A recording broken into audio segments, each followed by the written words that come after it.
Marwadi university మంచి భవిష్యత్తు కోసం తెలుగు విద్యార్థులు ఇష్టపడే యూనివర్సిటీ. కాల్ 9059052378 9059052379. అప్పటికి 80 కేసులే ఉండే అన్న పైన. ఇక అప్పుడు వినాయక్ ప్రభాకర్ ఆప్టే అని ఒక నల్గొండ ఓఎస్డి ఉండే, ఓఎస్డి ఉండే మామ్నార్లో.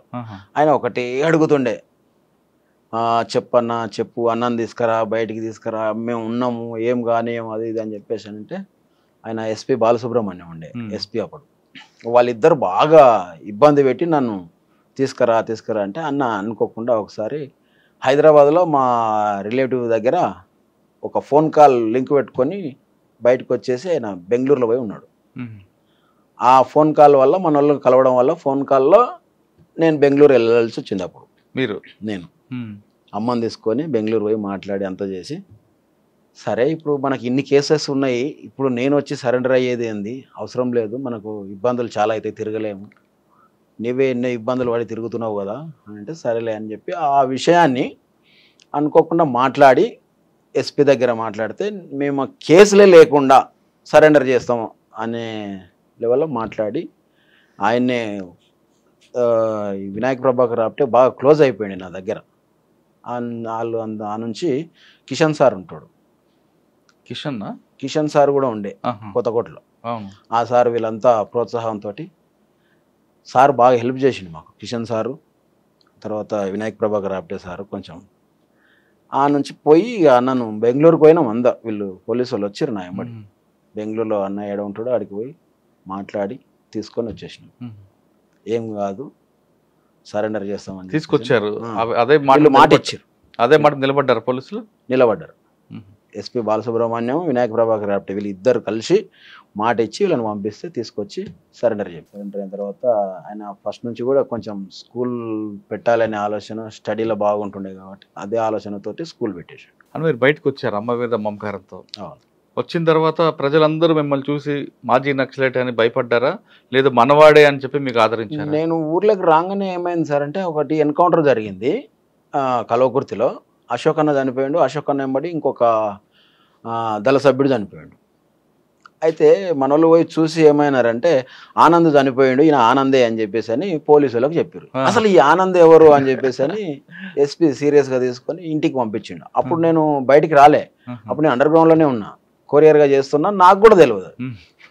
ఊరు దాకా పాకింది. ఊర్లోకి పోలీసు వాళ్ళు పోయి మీ ఓడు చిన్న తమ్ముడు చనిపోయాడు అని మా అన్న వాళ్ళను మా అమ్మ వాళ్ళని అడిగితే ఇంకా వాళ్ళంతా ఏడుపులు గగ్గోలు పెట్టి, ఈ శవాన్ని తీసుకురానికే పోతే కూడా మళ్ళీ మాకేమో ఇబ్బందులు, వాడు పోతే పోని మాకైతే తెలియదు సార్, వాడు ఎవడో మాకు తెలియదు అని చెప్పేసి అని ఎవరు పోయలేరు. తర్వాత ఈ ఆనంద్ కాదు, ఇతను వేరే చంద్రమౌళి అని చనిపోయాడు అజిలాపురం వ్యక్తి, ఆయన అనుకొని అయిపోయింది. నేను ఊర్లోకి రాగానే అందరూ అరే చనిపోయినాడు వస్తున్నాడు అని, సాగర్ గారు చనిపోయింది కదా ఎట్లా వస్తున్నాడు అని చెప్పేసి అని అందరు అడుగుతున్నారు. కానీ నాకు డౌట్ రాలే, అప్పటికి కూడా తెలియదు. మనం అప్పుడు అనుకోకుండా వచ్చిన నేను సడన్గా అమ్మని చూడాలి అని ఆలోచన. సరే ఎందుకు అంటున్నా తెలిస్తే ఇట్లా పోలీసు వాళ్ళు వచ్చిండ్రని ఇంటికి పోగానే చెప్పారు అనమాట.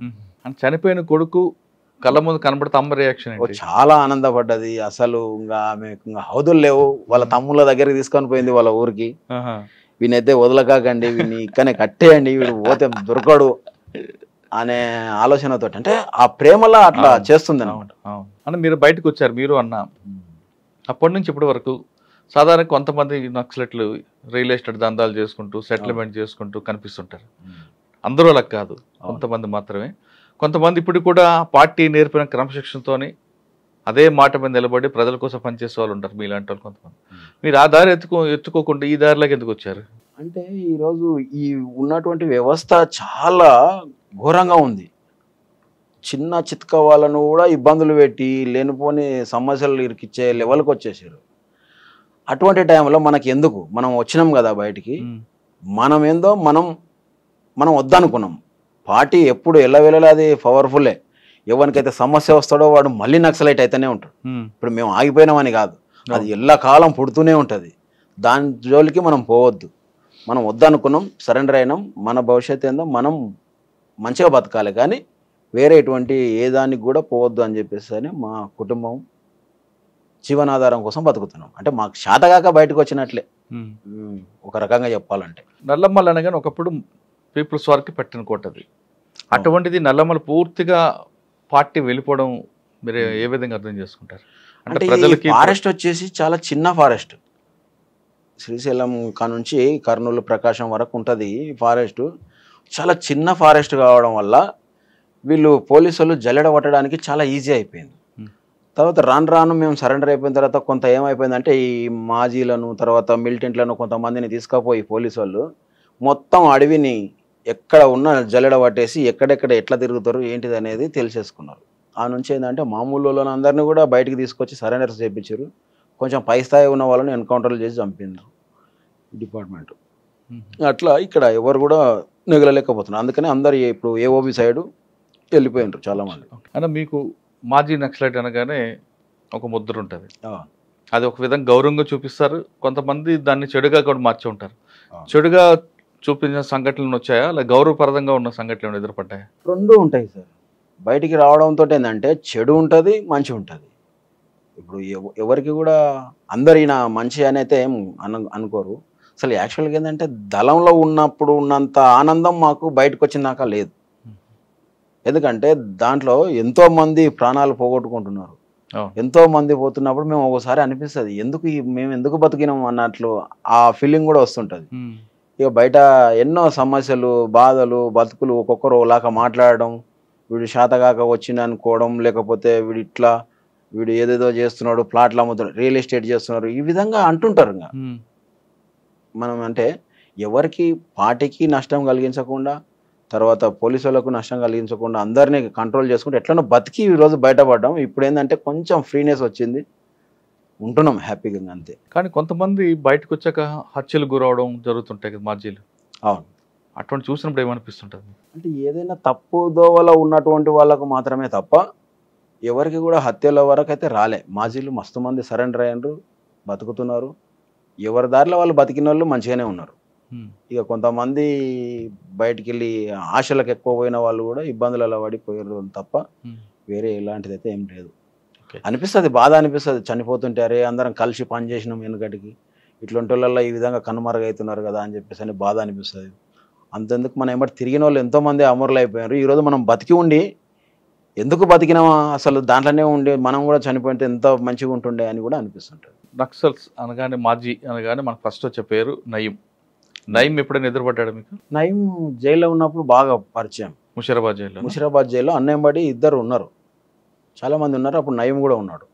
ఆయనతో పాటు నమాజ్ వీళ్ళు కూడా చేసేది, అందరు నమాజ్ చేస్తుండ్రి. అంత నయీం కలిసేది. అప్పుడు జైల్లో కూడా మాట్లాడుతుండే నా దగ్గర. అందరం అప్పుడు మాట్లాడిందే తప్ప బయటకు వచ్చిన తర్వాత నల్గొండ వాళ్ళు కొంతమంది ఫోన్ చేసి ఇట్లా అన్న రమ్మంటున్నాడు, కలుస్తామంటున్నాడు. అంటే మనకి ఎవరితోటి అవసరం లేదు, పార్టీ వద్దనుకున్నాం, బయటకు వచ్చినాం, సరెండర్ అయినాం అంటే దానికి ఎలాంటి మనం డోగా లేకుండా మన పని ఏందో మనం చూసుకోవాలి. మన నుంచి కాదు అనుకొని వచ్చినప్పుడు వదిలేసుకున్నాం అంతే తప్ప మేమైతే రాము ఇక్కడ అని చెప్పేసి పోలేదు. జైల్లో ఉన్నప్పుడు అన్న నయీం కలిసి ఉన్నారంటున్నారు. అవును. అదే టైంలో నయీం బయట కొన్ని కార్యక్రమాలు తమ్ముడు దగ్గర చేయించేవారు, సెటిల్మెంట్లు కానీ లేదా నాకు కావాల్సిన వస్తువులు తెప్పించుకోవడం. ఆ క్రమంలో మీకు ఎప్పుడైనా ఎదురుపడి పలానా వస్తువు కావాలని కానీ లేదంటే పలానా పని చేసి పెట్టినప్పుడు మీకు ఆదేశించాడా? మన దగ్గరికి అయితే రాలేదు. అదే నల్గొండ వాళ్ళు ఎందుకంటే తెలిసిన వాళ్ళు ఉన్నారు కాబట్టి వాళ్ళ నుంచి సమాచారం పంపించిండు రమ్మని. మేము వెళ్ళలేదు. అన్న జైల్లో ఉన్నప్పుడు జైల్లో ఉన్నప్పుడు కలిసారా ఎప్పుడైనా? కలిసినాం జైల్లో. ఏమంటారు ఆయన? అంటే అప్పుడు ఎంతసేపు ఉన్నా పోరాటాల వైపు మాట్లాడుతున్నాండ్రి. ఆయన జైలు నుంచే సరెండర్ అయ్యిండు. తర్వాత అన్న వాళ్ళంతా బయటకు వెళ్ళిపోయిన తర్వాత నేను చెంచల్ కూడా జైల్లో ఉన్నప్పుడు బయటకు వచ్చిండు. అప్పుడు ఎందుకు జరిగిందంటే ఈదన్న అని ఒక ఆయన ఉండే, హుసేన్ బి భర్త, మర్డర్ అయింది. హుసేన్ బి భర్తను తలకాయ గాడికి కోసేసి ఈడనేమో మొండెం వేసిర్రు ముషిరాబాద్ జైలు దగ్గర. ఈ తలకాయ గాడికి తీసుకొచ్చి చెంచల్ కూడా దగ్గర వేసిపోయారు. తర్వాత వాళ్ళిద్దరు వాళ్ళ కజిన్ బ్రదర్స్ వాళ్ళు అరెస్ట్ అయ్యి జైలుకి వచ్చిండ్రు. చెంచల్ కూడా నేను ఉన్నప్పుడే వచ్చిర్రు వాళ్ళు. చెంచల్ కూడా జైలుకి మీరు ఎందుకు వెళ్ళారు? నేను సరెండర్ అయినప్పుడు జైల్లో పెట్టిరు కదా. జైల్లో 100 days ఉంది బెయిల్స్ వచ్చేదాకా. 100 days ఉన్నప్పుడు వాళ్ళు అది జరిగి లోపలికి వచ్చిన తర్వాత వాళ్ళ మీద ఏంటంటే పార్టీ ఇట్లా చంపుతారు అని చెప్పేసి అని వాళ్ళ ఇద్దరిని తీసుకుపోయి చంపేసింది. పార్టీ చంపడం వల్ల ఈయన నయీం లోపలనే సరెండర్ అయ్యి బయటకు వచ్చేసి ఆ నుంచి అరాచకాలకు స్టార్ట్ అయింది. అంటే అటువంటి వాళ్ళు కొంతమంది, అందరూ కాదు, ఒక్కొక్కరికి ఒక సమస్య, ఒక ఇన్సిడెంట్ వల్ల ఇట్లా జరిగింది. అంటే మీరు పార్టీలో వెళ్ళడానికి ప్రధాన కారణం హాస్టల్లో సరైన సౌకర్యాలు లేకపోవడం, విద్యార్థి దశ నుంచే మీకు జరిగిన అక్రమాలపై పోరాటం చేశారు. అక్కడి నుంచి ఇప్పుడు చివరిగా చెప్పండి, ఇప్పుడున్న పరిస్థితుల్లో విద్యార్థులందరూ కూడా ఇటువంటి సమస్యలు ఇప్పటికీ ఎదురవుతుంటాయి, ఇంకొక రకంగా అవుతుంటాయి. ఒక హాస్టల్ కాకపోవచ్చు, ఇంకో ధర అవ్వచ్చు, భోజనం కాకపోవచ్చు, ఇంకొకటి అవ్వచ్చు. ఇటువంటి సమస్యలకు పోరాటం చేయాలంటే ఆ పోరాటం ప్రజాస్వామ్యబద్ధంగా చేయమంటారా, లేదు మీలాగే ఆ దారిలో వెళ్ళమంటారా? అంటే ప్రజాస్వామ్యబద్ధంగా అంటే ఈ వ్యవస్థ ఎట్లా ఉంది అంటే, ఎవరైతే డబ్బు ఉంటే వాడే హై రేంజ్లో వెళ్ళిపోతున్నాడు తప్ప మామూలు ప్రజలు ఎవ్వరు కూడా పోవడానికి, వాళ్ళకి లాస్ట్ తిండికి ఎక్కడైతే ఇబ్బంది ఎదురవుతుందో, కష్టాలు ఎక్కడ మొదలవుతావో వాళ్ళు కంపల్సరీ కమ్యూనిజం వైపు వెళ్తారు. ఏ విద్యార్థి అయినా కంపల్సరీ ఆలోచన స్టార్ట్ అవుతుంది. ఇంకా వీళ్ళు నిర్బంధం ఎంత చేస్తే అంత తొందర స్టార్ట్ అవుతుంది. ఇప్పుడున్నటువంటి ప్రభుత్వాలు చేసేటువంటి నిర్బంధాలను బట్టే చాలామంది ఆకర్షితులవుతారు. కమ్యూనిజం అనేది ఎప్పటికీ కూడా ఆగదు, ఖచ్చితంగా పెరుగుతుంది. తగ్గిపోతుంది అనేది అయితే మాత్రం ఉండదు. నేను ఆ విధంగా చెప్పవచ్చో చెప్పకూడదో కానీ అంటున్నా. ఎందుకంటే సమస్య వచ్చినోనికల్లా ఏమవుతాడంటే అటువైపు ఆలోచన చేస్తారు. చాలామంది స్టూడెంట్స్ చేస్తారు. ఇప్పుడు కాలేజీలో ఉన్నటువంటి పిల్లలు కూడా ఉద్యోగాలు లేవు. తెలంగాణ ప్రభుత్వం ఉన్నంతకాలం అసలు ఎవరికి కూడా రాలే, జాబ్సే వేయలే. మళ్ళీ ఇప్పుడు కొత్త ప్రభుత్వం వచ్చింది, కాంగ్రెస్ ప్రభుత్వం, ఈయన వేస్తాడా వేయడకూడదు అంటే ఇటువంటి వాళ్ళు ఎంతోమంది వెయిట్ చేస్తూ ఏమైపోతారంటే ఇవి ఇంతే, ఈ ప్రభుత్వాలు సవ్యంగా జరగవు కాబట్టి ఈ వ్యవస్థ నుంచి మారము అనే ఆలోచన వచ్చిన వాళ్ళందరూ కూడా మ్యాక్సిమం అటువైపు చూస్తారు. ఎప్పటికీ ఆగదు. అంటే నేను అంటున్నది ఏంటంటే ఒక రైలు టైపు ఈ నక్సలిజం అనేది అని అనుకుంటున్నాను. ఇప్పుడు ఈ నుంచి ఢిల్లీ పోతుంది ట్రైను, సికింద్రాబాద్లో బయలుదేరేదంటే ఢిల్లీ దాకా వెళ్తుంది. దాంట్లో ఎక్కేవాళ్ళు ఎక్కుతూనే ఉంటారు, దిగేవాళ్ళు దిగిపోతూనే ఉంటారు, మళ్ళీ అక్కడ ఎక్కేవాళ్ళు